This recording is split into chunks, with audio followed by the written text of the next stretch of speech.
all these influencers with their morning routines. It'd be hilarious if you just record that one. I wake up at 4. I have water. I meditate. I go back to bed. Yeah. Yeah.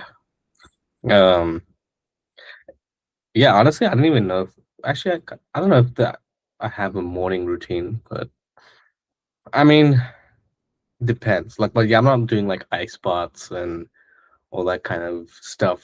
I basically just wake up, um, try not to use like the devices too much, and then yeah, just like I want to actually go for a walk. I think the ideal situation is you wake up and just like move the body a little bit and get some fresh air, and then come back. Um, but yeah, like lately it's been a bit all over the place. Yeah, I get that. I think it's also morning routines. I love them, and I think it's very difficult to really get the engine running and not to be then like overly strict with it either. Like, I don't know, I feel like I go two ways of either not having a morning routine at all or setting things that are just then I'm very like we talked about military discipline before, like okay, I set this task and then I'll go out and do it. But it's tricky sometimes, especially now here in Portugal. It's just land under of so much rain that it Oh makes it so like really all of January it has been raining and it continues, and it's like well, then going in the morning, like out in the rain, it's like a different type of motivation to go ahead and do it. yeah, for sure. I've never been to Portugal in the winter actually, so Yeah, yeah, you always that's come in what it summer. looks like. Yeah, I always have the good times there. That's true. That's true. I remember. I mean, I remember when we met at the block, the crypto party here. Oh yeah, yeah. And you Wait, were also you? been. We met at the block. Holy shit! Yeah, we did. And then, oh my god, our boy was there, Phoenix. Yeah, exactly. And we Dude, went and grabbed a kebab. that was some like that was really like an entrance. That was like a movie. Yeah, that was the movie. That was such a good entry to this whole story of how it unfolded. Because I mean, it's also been years now. I think it was back in 2022, Yeah, yeah. I three and a was half years ago, something like that. I was like nomading back then, so and I was like wondering whether I should park my bus in Portugal for a bit. And then Phoenix was like trying to magically persuade me into like just like I don't know, living in the jungle or something. Yeah, pretty. I mean, it worked for me. I did it for a while. Yeah. Um, Interesting time overall. I think I find that so fascinating about Portugal overall. Like so many different communities and people that want to follow, I guess, different ways of living. And is that like the same in San Francisco? Because I feel like it still has that like the hippie vibe. But is it something that a lot of people embody nowadays, or is that more I think not the case? they could be like it might be just more people who've been living here for a long time, like maybe like 10 years plus, who are more like in touch. Like I feel like they would be more in touch with like nature and like uh I guess just like having a life instead of just coming to SF and just like doing the whole 996 stuff that we talk about. Um yeah, but I think the newcomers, there's a lot of new people in SF, especially over the last 5 years, I think, especially over the last like 3 years even. Um yeah, basically because of the AI boom. So I wouldn't say much of it's probably not active like amongst them, but yeah, I think that culture, like yeah, like the psychedelic slash wellness slash like whatever, like holistic living sort of vibe was, I think, was always there in SF. But yeah, I don't see them in the city. Yeah, I mean, you don't. I mean, you really don't. It's you have places. I find it interesting to just see small kind of like pop-ups, if you will, in cities where you can like guess that there's a community around, like holistic health stores. Or the other day I walked past like a ice bath slash sauna cafe. I'm like, Oh okay, wow. what even? But it's a cool idea, I guess, like Mm. to go to a cafe and just bring your swimming trunks. Kind of crazy, but it What seems to be do you working. code in the sauna or some shit? Like what's going on there? I've never been, but I like what I assume, like just from the looks of it, is like you have some ice bath containers, you have a sauna, but it's also a cafe. So I think you just take those and then maybe you pay a fee for like doing the sauna and the ice bath thing. But then I don't know if you eat cake while doing it. I feel like it could get messy in both in both circumstances, but Yeah, you yeah. can reward yourself a little bit with a nice sweet treat after. But yeah, I think that sounds good. Like I'm hearing like that makes sense. I mean, Europe has always been a very like nice place, like that prioritizes socializing and community, I think, right? So oddly, that makes sense that they would have that. Like they're just finding like new creative ways to uh experience social activities, I guess. Yeah, it's also what we talked about last week about this idea of wanting to be in the place that makes the most sense. Like, okay, you want to do AI startups. I think San Francisco is a better place than if you go to a small village, just from like the point of people you meet. And I think there's a certain culture that exists in places. I also really appreciate that about Lisbon, like this openness and internationality that just allows everyone to kind of meet and gather.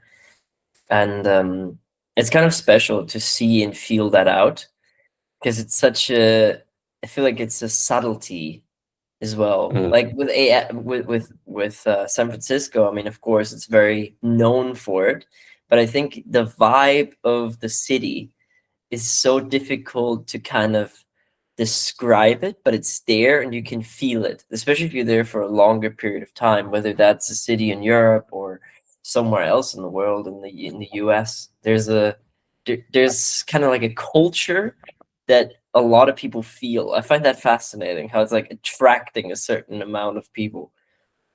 Yeah, 100%. Like Portugal, I mean, Portugal's a beautiful place. I think I was surprised. I was like, when I first came, first of all, I was just like, wow, this is like it kind of caught me by surprise because I flew in from New York. New York was just like basically the opposite pace of Portugal. Like New York is just really high pace. There's so much. You just walk down the street and so much stuff is going on and so many distractions. Amazing, like I guess like energizing events. Like there's a lot of social stuff going on there, but it very much can be draining. But in Portugal, it's like I kind of was just like losing track of time. Things are just flowing. I don't know what I would even do in the day, but then the day would be sort of flowing by, you know.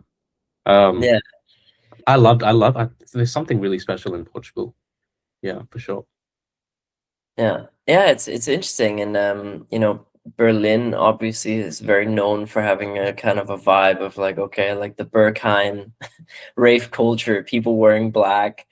It's interesting how like the genius Loki, even in architecture, certain places have a certain different type of pull and attraction that a lot of people participate in.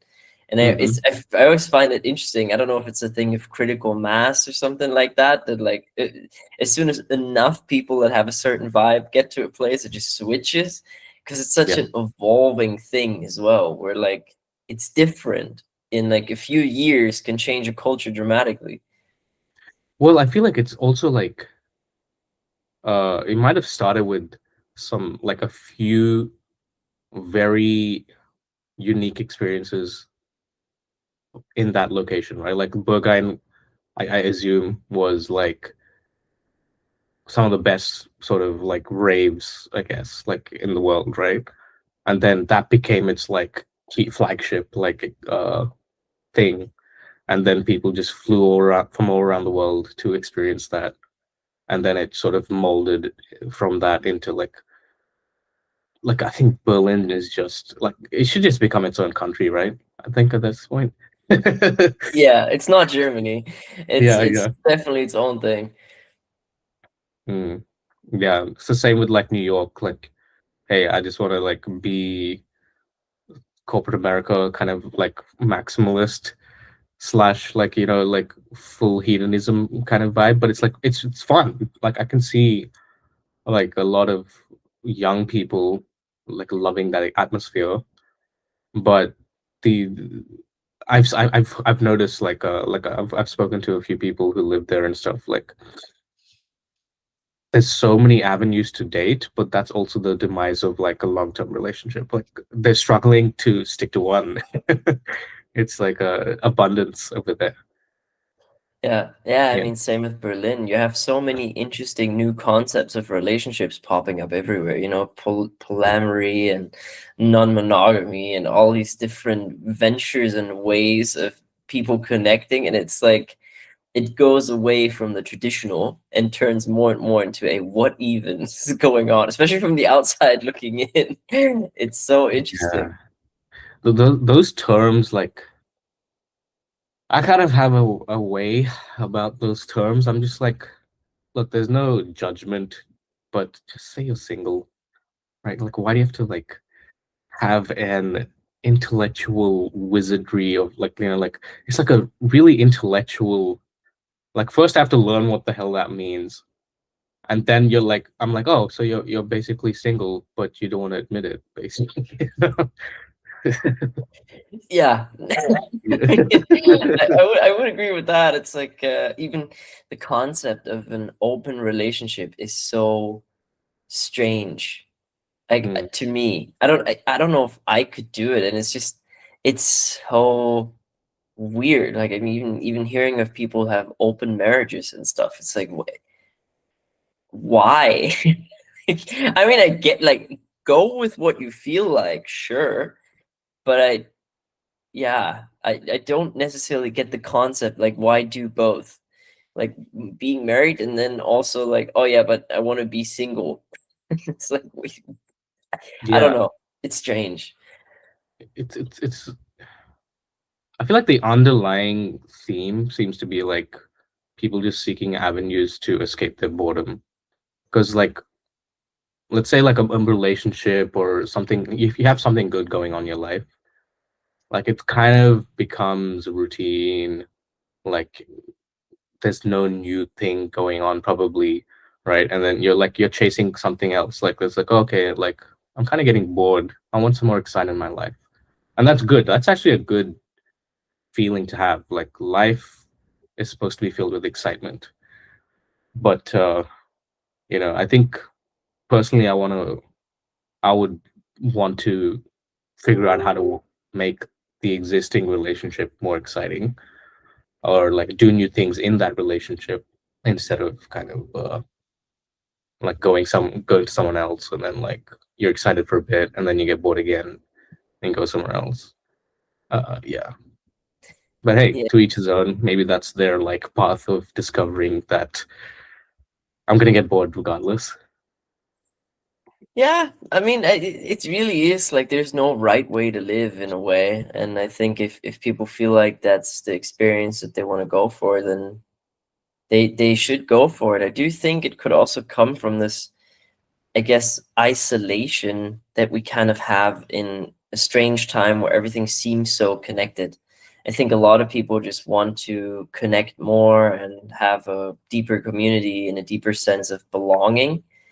And in a strange way, I feel like that somehow manifests at times by not creating deeper connections, but just creating more connections that are more superficial in a Mm. strange way. And with the rise of dating apps and all these sorts of, I guess, mechanisms in order to date more and to be more hedonistic, like have more sex, have more pleasure, and people spending millions on platforms like OnlyFans, and then becoming like super rich by selling their bodies online. It's just like it's so bizarre because I think it really comes from this very primal instinct that is so twisted away from actual meaning and rather focused on, no, I want this quick hit of dopamine, uh, of excitement that is so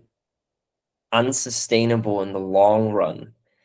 Because Mhm. I mean, also just for me, I mean, the talking stage with a person, yeah, all fun and games, but like, I don't want to tell 17 different people about my family or like my, I don't know, like my favorite color, like very, basic stuff about myself. It's like at one point, like, what are we doing? And then if there's no point of a relationship even, if you do it like Barney Stinson and you at least you invent characters or something, I can understand that that's funny. Is that morally right? I don't know, but it's interesting to see that development in the society. Yeah, like morals aside, I think um yeah, people,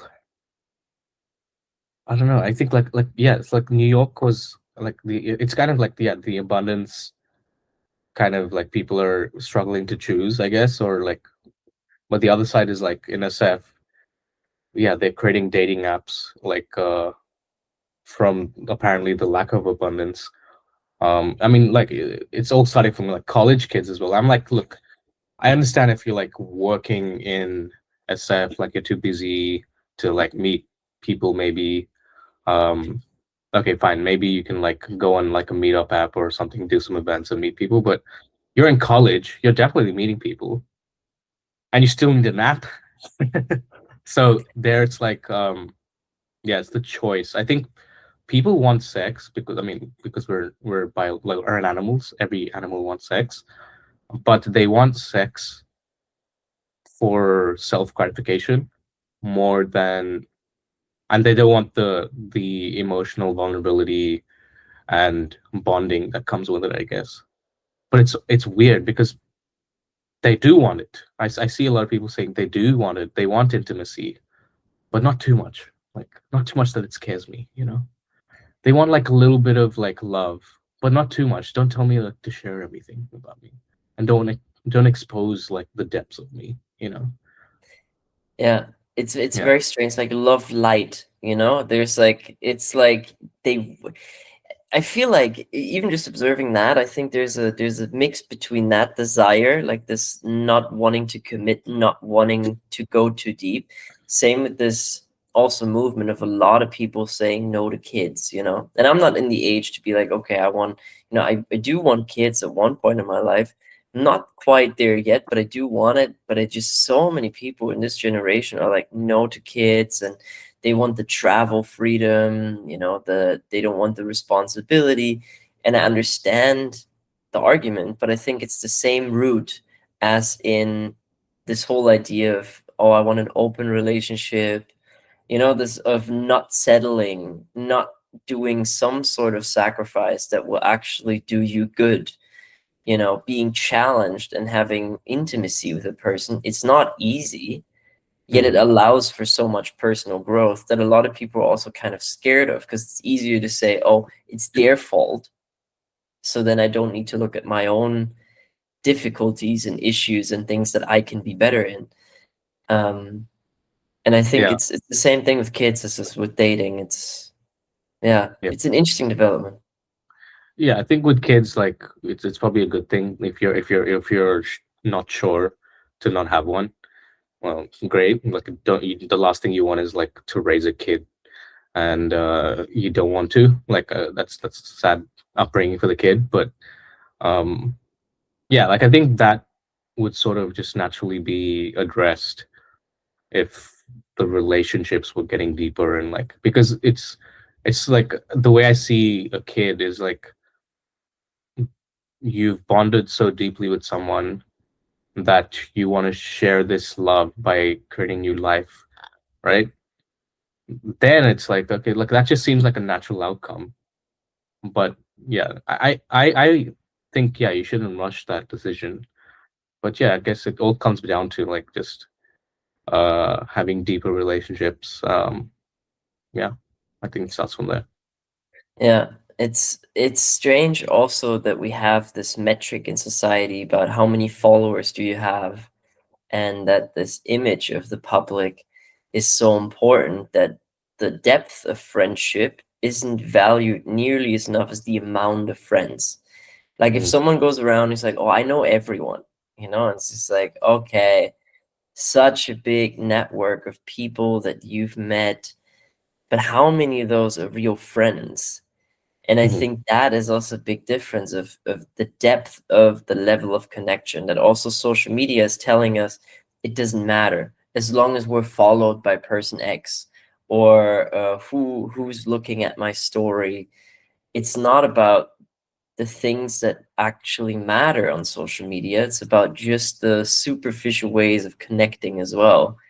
That is so interesting. Like just to see anthropologically how also we seem to be so excited about that aspect of friendships, of saying who we're friends with or saying who we know, rather than the depth of how much we understand each other.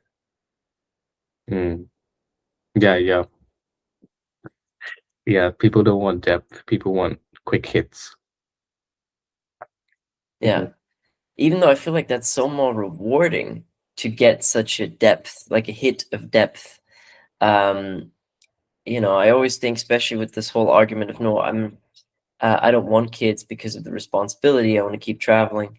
It's like, okay, and then you're 50, you know, mm, and it's like, ooh, I think that's a turning point in the story, because it's like, okay, now you've traveled the world, now you've seen all the places, and now it's also too late though to really. I mean, as a man, maybe you still have a chance, but as a woman, it's very, very difficult at that point to say, mhm. okay, now let's do create life.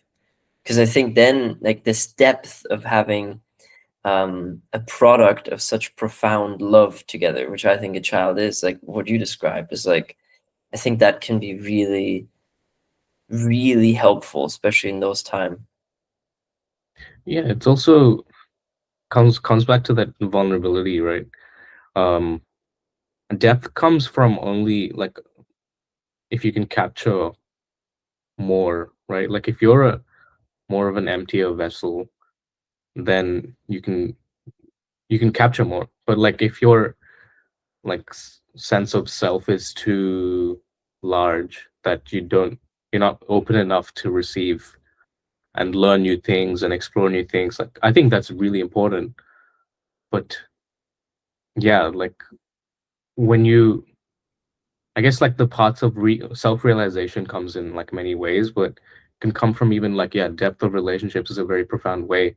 I think with love, I guess as I'm learning it right now, is like your kind of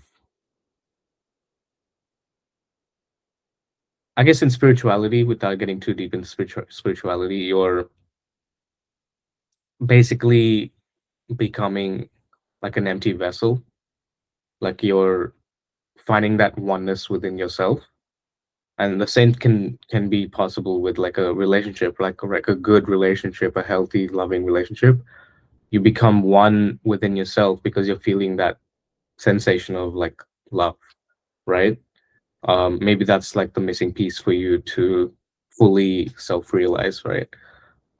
So yeah, I think just trying to be as open as possible uh to life, I think is like pretty important. Otherwise, yeah, like otherwise you won't learn your lesson, like you won't get the wisdom quick enough. Maybe it's too late by 50. That like maybe at that point you're like, oh, I finally have the maturity and awareness to want a kid and do these things, but hey, maybe it's a bit too late, you know. Biology does have a timeline. Yeah, yeah. And I think maturing is such an interesting process in itself, because it happens so subtly. I mean, of course, there's the teenage phase where it's all amped up and it feels like it's just pacing by.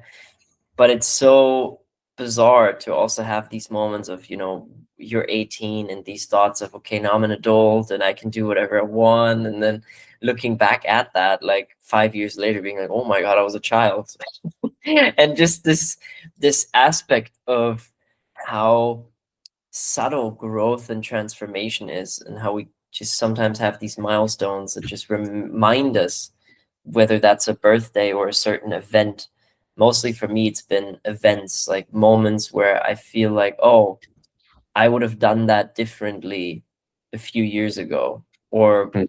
interesting to observe the change of feelings and of expression of myself throughout my life, because it's such a change sometimes.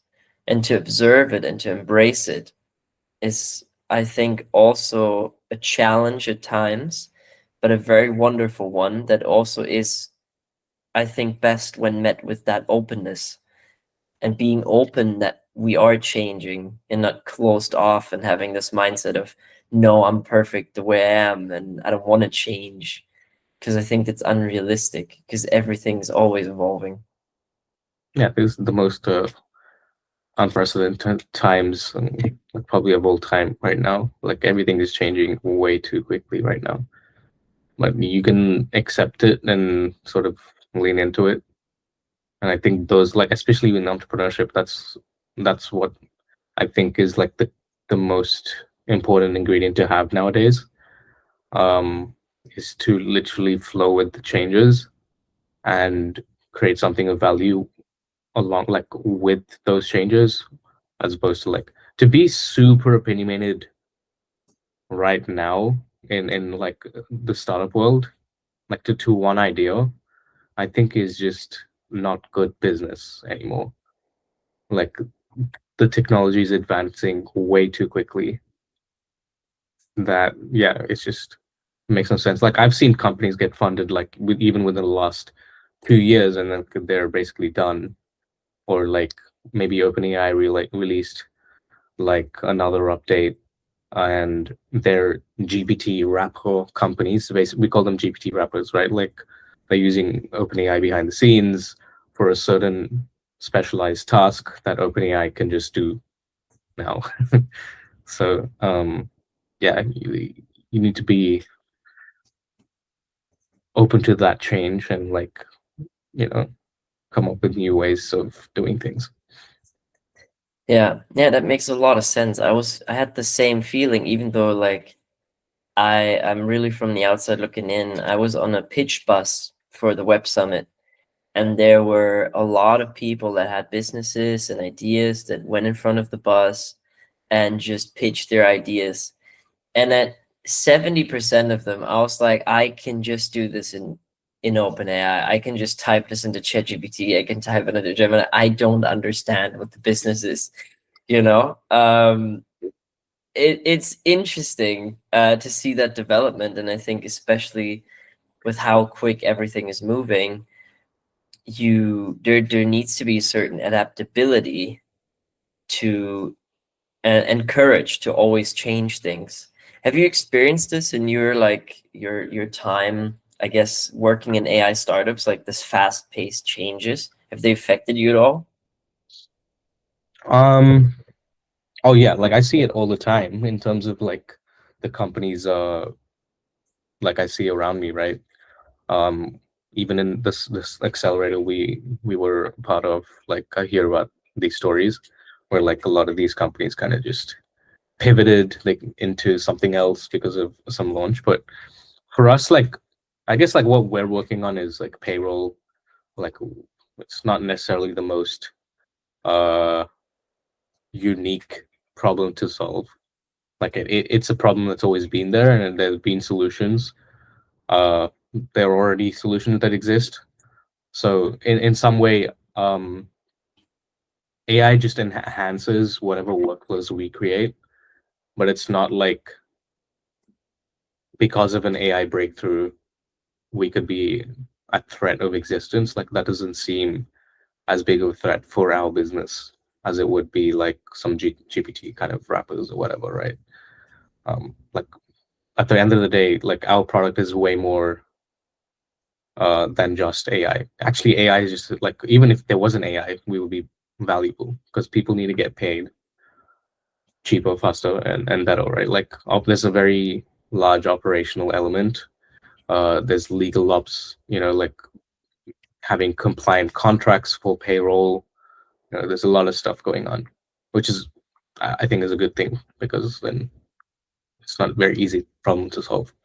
Well, Yeah, definitely. It's like it's important to solve also more complex problems, perhaps, because otherwise everyone would do it.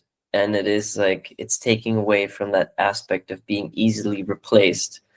Um, but this yeah, constant, yeah, not good. like yeah, no, I just think it's interesting, like this constant involvement and the pace that everything seems to unravel, especially right now.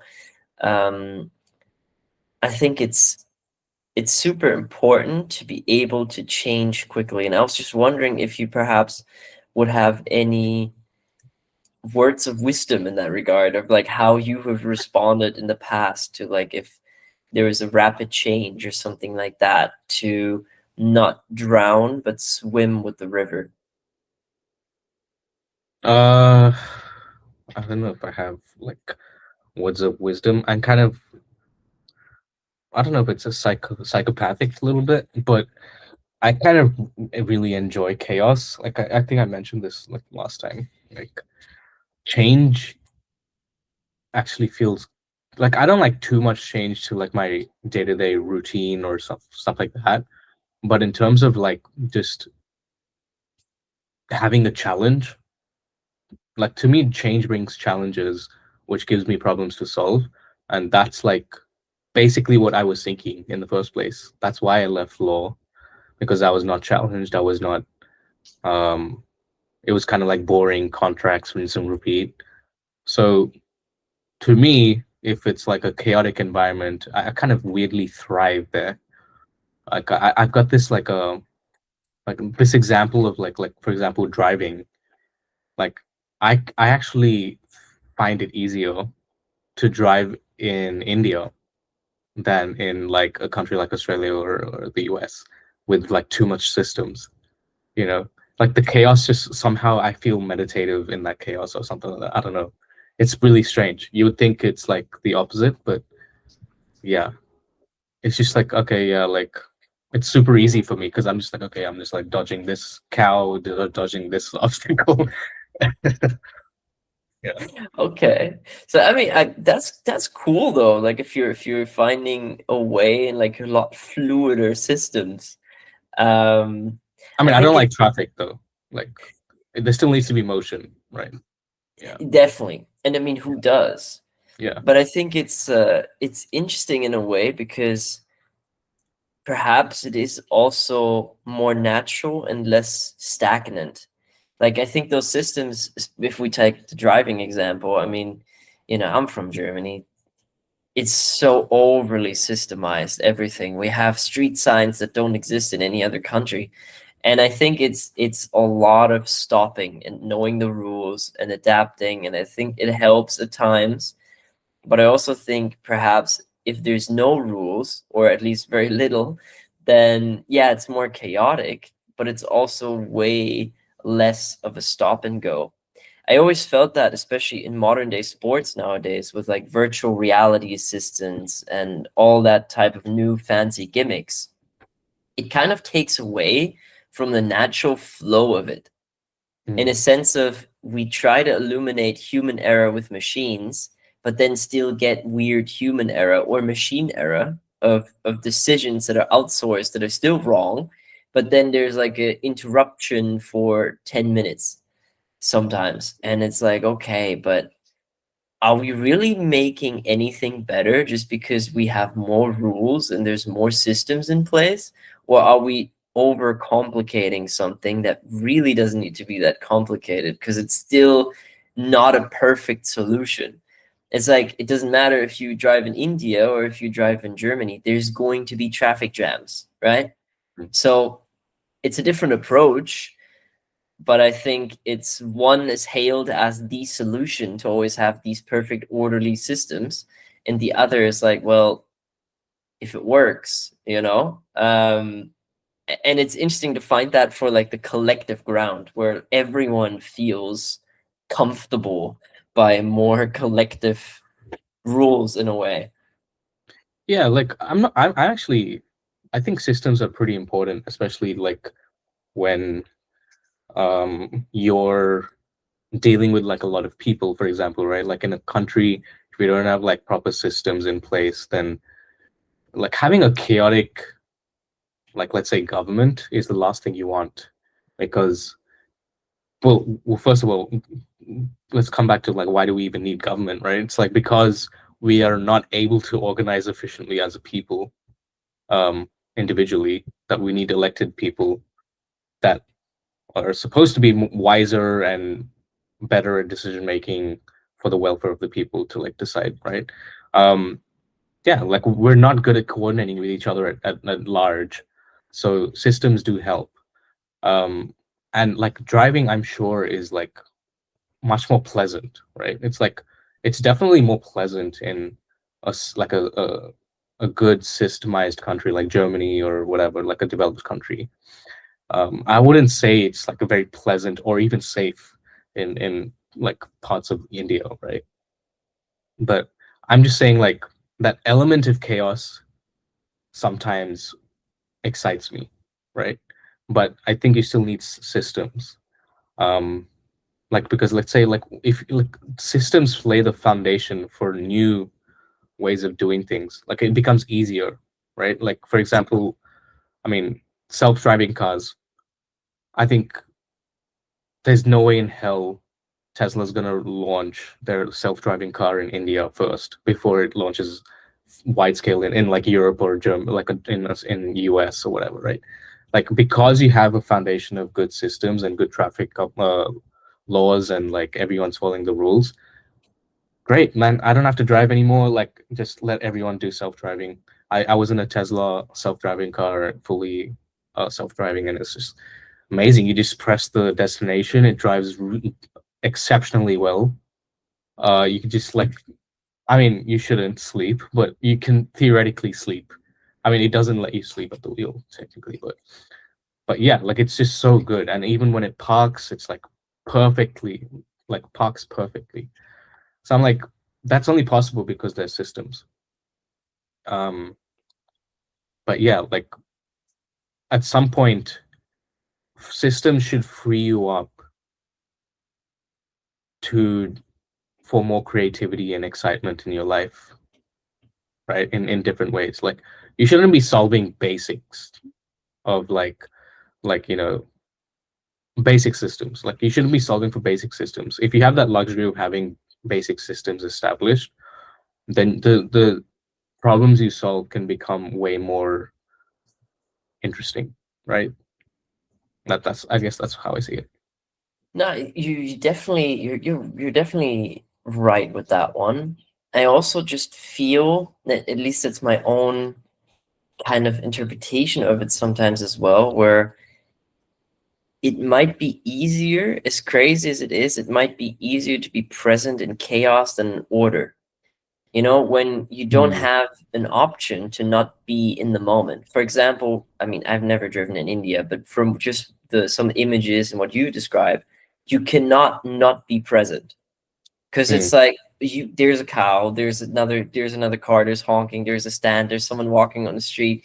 It's you need to be fully attentive. And I Yeah. think once everything is so systemized, it's easier to double task or to drive and have like a think and have a conversation or whatever it might be, or just daydream, because it's more, you know what you're getting into, because it is kind of like a perfect system, or at least, you know, attempted to. And I think there's benefit to both sides. At the same time, in my life, I also realize when there's a chaotic situation or when there's a full day that really requires my attention, I tend to be more present when there isn't a full day. And it's more like oh, okay, now I do this. And it's like a weirdly stagnating energy at times that doesn't feel so alert. Hmm. That makes so much sense, actually. Yeah, I think the perfect balance, like if you like, yeah, finding that balance is like always a hard part. Of like, hey, I want like systematic chaos or something. Yeah, Yeah, exactly, exactly. yeah, And then like, I don't know. I mean, there's order that is so beneficial. I mean, if you just have a cupboard versus no cupboard, what an amazing system it is to like have a specific drawer for items of clothing. Saves time, great. You know, I don't want to just have a pile of clothes and just find a sock somewhere. But just finding this balance of a system that still creates alertness rather than just passive working. Because I Mm, think that's the other thing where I feel like sometimes it's important to create some obstacles or ways of adding things to it, to a system of order, in order to make it more dynamic. um but it's such a fine line, and finding that I think is also very individual. As you say, I think it's like, okay, this is how you act in chaos might not be how I act in chaos, and finding a system that works for you. Similar, as you said before, this idea of a blueprint of an AI startup, like this is how he did it, and now we all copy it. Yes, but it's individual, it's unique, and I think it cannot really be outsourced. It can be inspired by, for sure. mhm. But outsourced completely is tricky because you also give up authority in a way. Yeah, I think that's like you nailed it basically. Yeah, like when I think of yeah, like that blueprint for startups, right? Coming to that, it's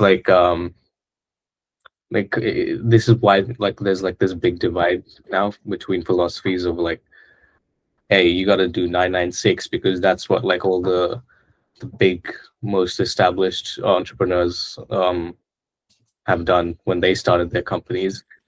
And I'm like, yes, they did, but was it really out of choice? If they had like access to great nutrition, like a quality, like their rent was taken care of and all that stuff, I'm sure they would have chosen a path that made them show up to work with more energy and like like actually get shit done better, right?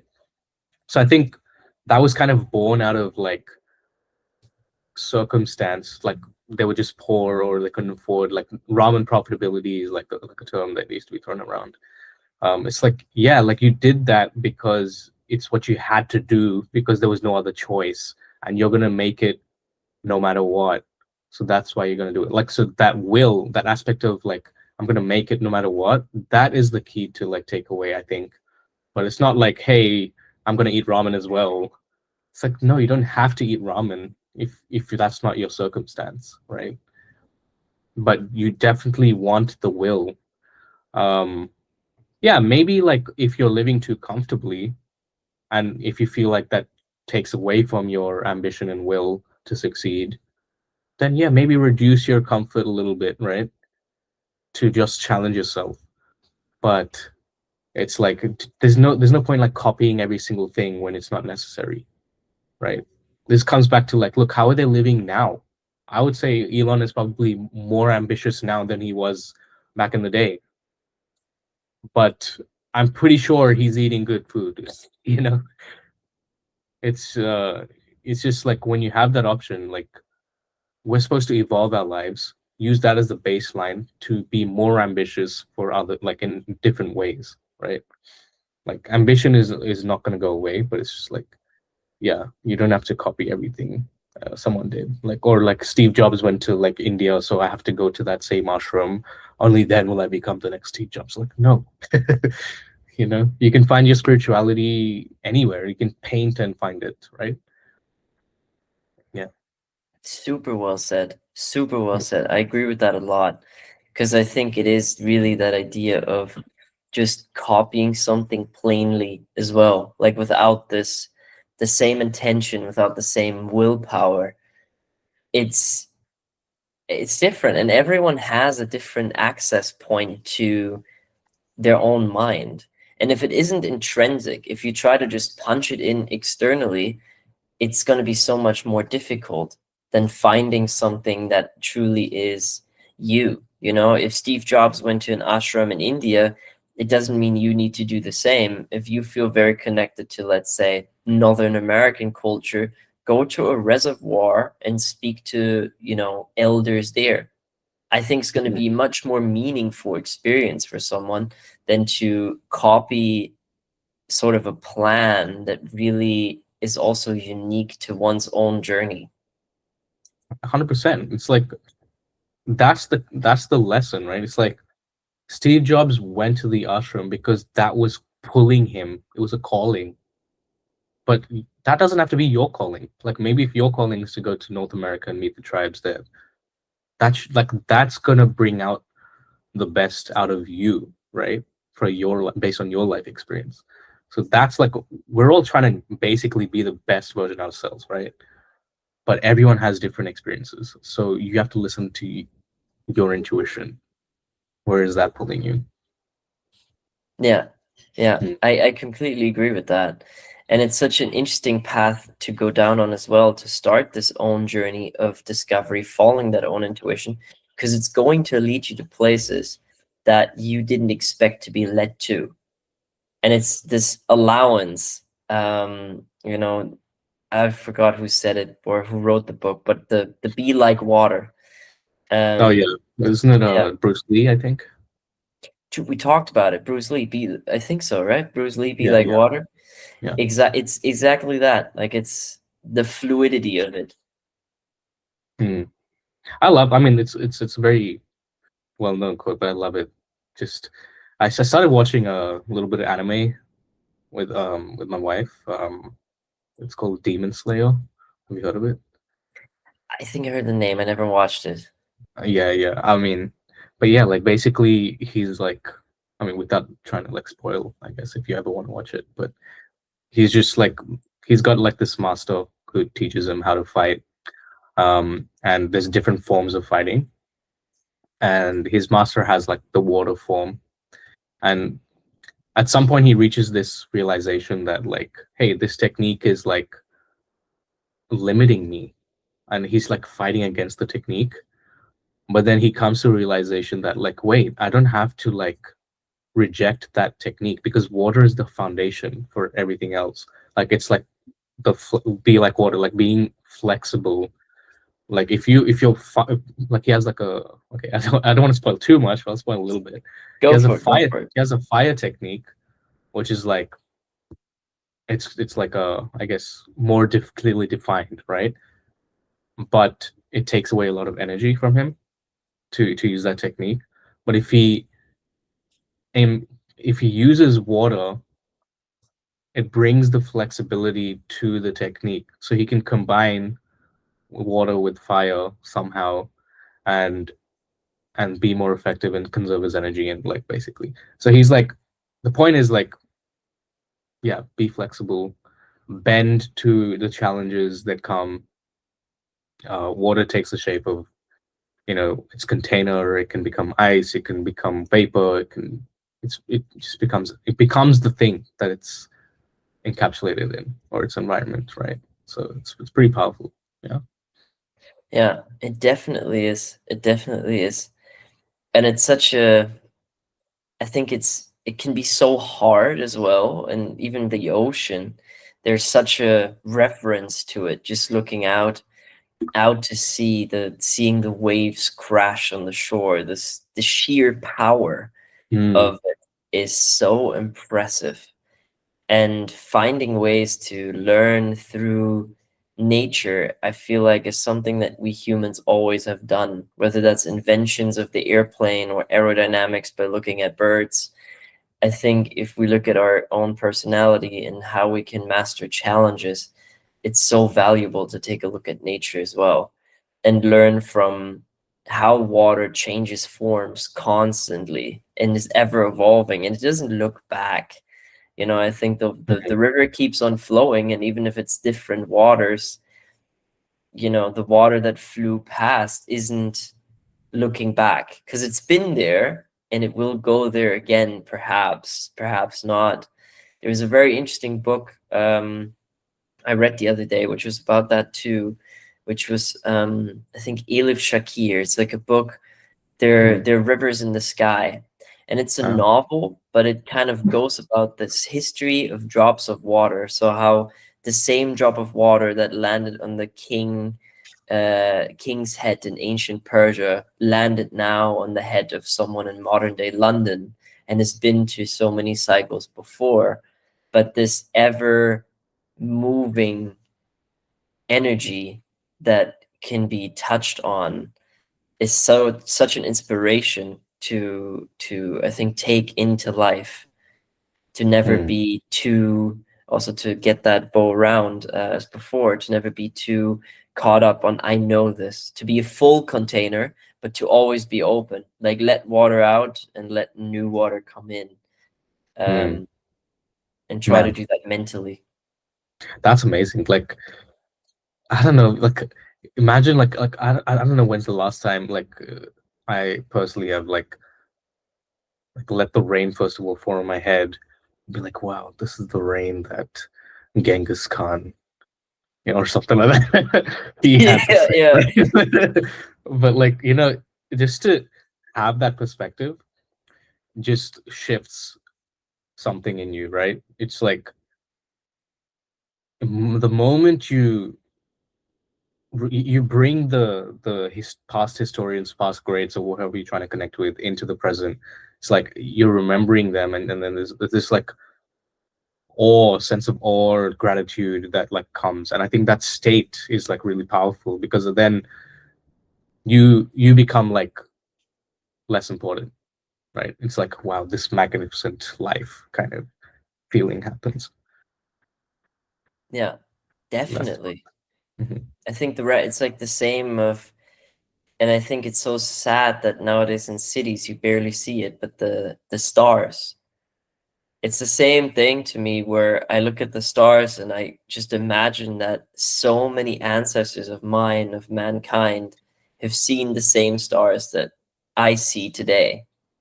And just the distance of it and the feeling is so special. And I think it gets lost in cities sometimes because we replace them with street lanterns, which is nice, has its benefits. It's orderly, it's great. It gives light and dark, while at the same time I think it takes some of the reverence to the bigger human perspective out of us, and it allows us to be more in the bubble of a city.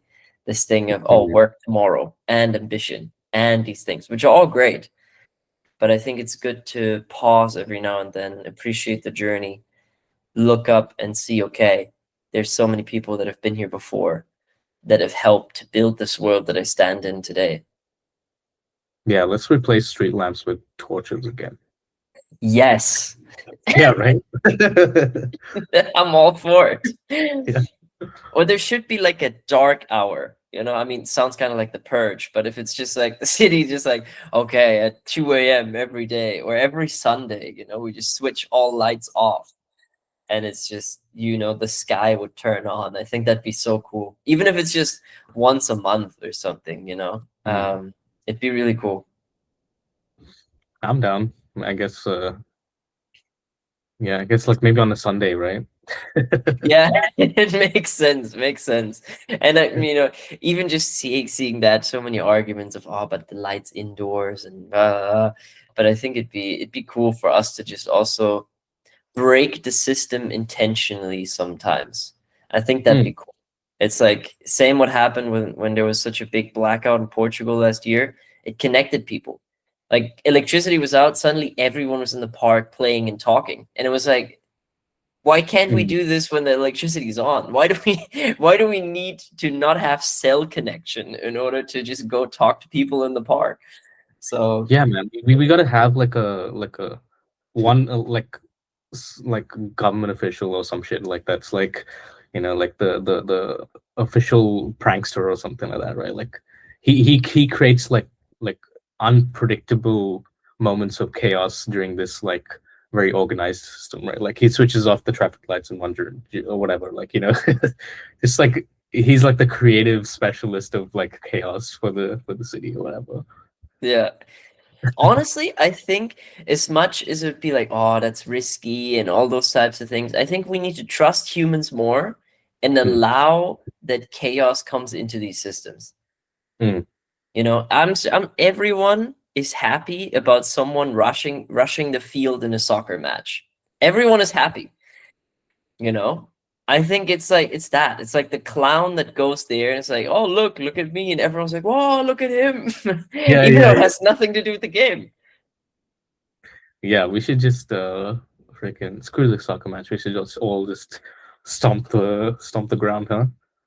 It was Yeah. like what like the streaker like wait, what happened to Vitali, by the way? But yeah, Vitali did that, right? Like that YouTuber during I think like one of the last World Cups. He just like streaked naked and yeah, damn. I mean, yeah. I I mean, mean, that's imagine the crazy. bodyguards like having to deal with that. Like you're basically like tackling a naked man. Yeah, that's part of the gig, I guess. I mean, you signed up for it. Yeah, yeah. But it's like I think when you're in like a really powerful um like you're a really powerful person, it's not like you're like super best friends with everyone, but maybe like the circles you're oscillating in kind of just like you just have some bad eggs or whatever, right? Just around you. That's just kind of like the nature of, I guess, like maybe like it's probably as a small crowd, like it's not as big as we think, right? So I like to me, I'm like without knowing anything, like I haven't researched anything. I think uh it's hard to say like they were like actively involved in some way just because like hey there was like a photo where like the dude was like right next to him or something. It's like is that incriminating evidence? Like I don't know. No, I wouldn't say it's incriminating evidence, but it's certainly a bad look, PR wise, a terrible look. Yeah, it definitely And looks bad. and the thing is also of just, I mean, to me, the craziest thing is really just for so many files to be released that showcase that very powerful people have allegedly done horrific things that is partially also kept in emails and in flight logs and in all those different things, where it's Mm. like, of course, allegedly it's very difficult to definitively prove something here anyways. Is it like cryptic messaging or is it like pretty explicit with some of these like emails? Some of these are pretty explicit. Some of Yeah. these are pretty explicit. Otherwise, are like some are like more sneaky, but others are like okay. Wait, how did these files get leaked again? They didn't get leaked. Like this time, I think it was a public release. Oh, okay.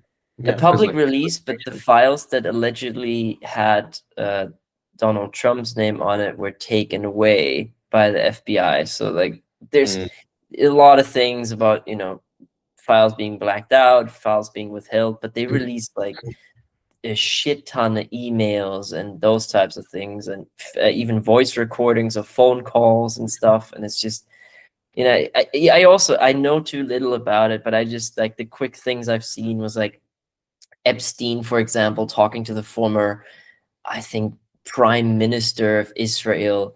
And he was just saying like, "Oh, I'll have lunch with Peter Thiel so I can get you on the board of Palantir and stuff like that." We are like, okay, like it's things where it's like it's besides this whole island thing that was going on, also in aspects of definitely mixing around geopolitics and trying to like get people in places and using his cards.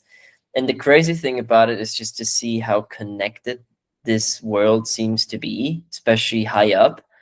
And to me, the most baffling part is how the working class, that read all this information, that see it, don't do anything. It's like this thing of mm, like, okay, wow, our country is run by, or the world is run by a lot of people that have some very questionable ethics. Let's continue working. And it's like, mm, I get it. At the same time, I find it anthropologically interesting that we are so many more people, but mm. we stay down, even though we hear of these atrocities. Yeah, I think when you move up in the power hierarchy, I guess like it becomes like way. I'm sure there's like like factions like forming, like where there's more stronger relationships and stuff like that. But like it's still I think it's more extreme practicality for like acquiring more power, strategic benefit and stuff. So like basically you don't have to align with the values.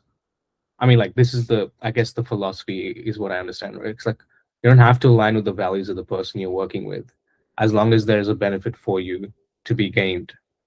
And I think that's like how at higher levels that's like more true.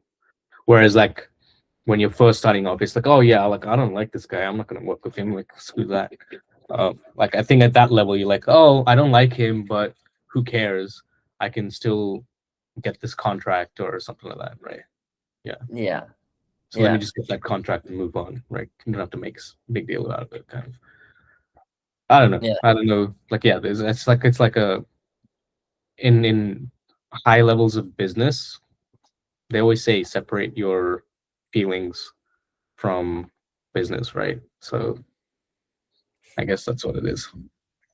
yeah, but to such a crazy degree, to such a crazy degree, where it's like it's one thing to be like, ah, I don't like him, like just personally, and what it doesn't matter, we still do business. To like literal atrocious crimes, Mhm. and just being like, okay, well, like that's the point where I'm like, okay, this is wild. To just see how this isn't individual cases, as it seems. Again, allegedly, I'm not saying anything. It's just Mhm. it's just this thing of, well, it's a lot of people who are Yeah. like, oh well, super young girls on an island and networking sounds amazing. It's like, Yeah. yeah, yeah. It's like, I I get it. don't Like it's know, man. yeah, it's not something like I guess like we would condone, right? Um I don't know, it becomes tricky. Like I think the real like it also brings into question like what systems do we really have for like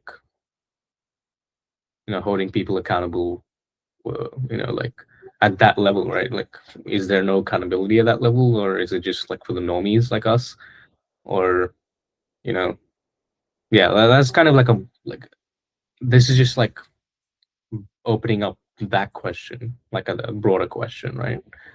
um I guess yeah, I don't have the answers. No, but I think that is the question of like, okay, like if we live in a small community, you do something atrocious, the community kicks you out.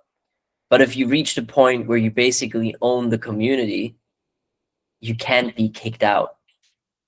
And Mm, then how are you being held accountable if you own the place in a way? Like what? mm, And then it's like, how do you stop that? Is the answer, okay, no one works, but then the community doesn't eat? Also yeah, isn't the answer on an individual yeah, level. It's very tricky. yeah. Changes, systemic changes is hard, especially when the systems are not created by you, right? Yeah, yeah. Mm, And they've gone so big and seem mm, so impenetrable. I think that's the other thing of like, well, like what are you going to do about it? Because if like one person stops working and like goes to the parliament and says like, oh, this is craziness. So what? they do the standing ovation. Oh wow, yes. And then you go to sleep, and then nothing happens. Exactly. So it's a very interesting case. Just also like philosophically, like how humans react and how society works. But I think it is important to at least talk about it, I feel like. So it is good Mm. that we started this again, because I think it's, even though there's no answer, there's no judgment in a way. I don't know what it's like to be in those fucking circles, I literally. mean, look, look. For me, I don't want to inflict harm on anyone. That's just personally me, and I think that's the same for many people. Yeah. Um, but at that level, I think it's very easy to get a god complex, and I can get away with anything, right? Hmm. But yeah, this is why it's so important to figure out your values and like connect with something deeper than yourself early on in your life, because before you know it, especially with like if you blow up too quickly and you get power too quickly. I mean, I'm seeing that even in like startups, early stage startups, where even like co-founders are breaking up because like, hey, they raised like freaking $20 million seed. They think they're this like all-knowing being somehow now, and Hmm. then there's like this ego dynamic between two founders of like, hey, I want to be CEO, or I want to be like the decision maker here, and then the whole company just disintegrates before anything meaningful happens. It's like, yeah, like if you know why you're doing, like if you, yeah, like have that foundation strong, then like these things, I guess, have less of a chance of happening, right? Yeah, When you do get power, like you can at least try and check yourself for like, yeah, like your being to be capable of handling excess. Like if you can mitigate your greed now or manage greed when you don't have that power, then it's good. Because if you do have the power and you're too greedy, then it can be disruptive, right? yeah, Mm. yeah. It's true. It's also this idea of like what we talked about before, like the stars, seeing something higher than yourself and stepping away from this idea of I am the Almighty. But it is crazy to see that apparently having this God complex and no one can touch me looks like, well, um, maybe they're right in at least the way of cannot be touched. But I do think let's keep it practical and individual, and like let's see what we can do personally. That's what we Uh, can do. exactly, to find that change. Yeah. Just live the life that aligns with you. That's like that's the best way to change the world, is to change yourself, right? Yeah, cliche but true. It's true. Yeah. All right. It nice little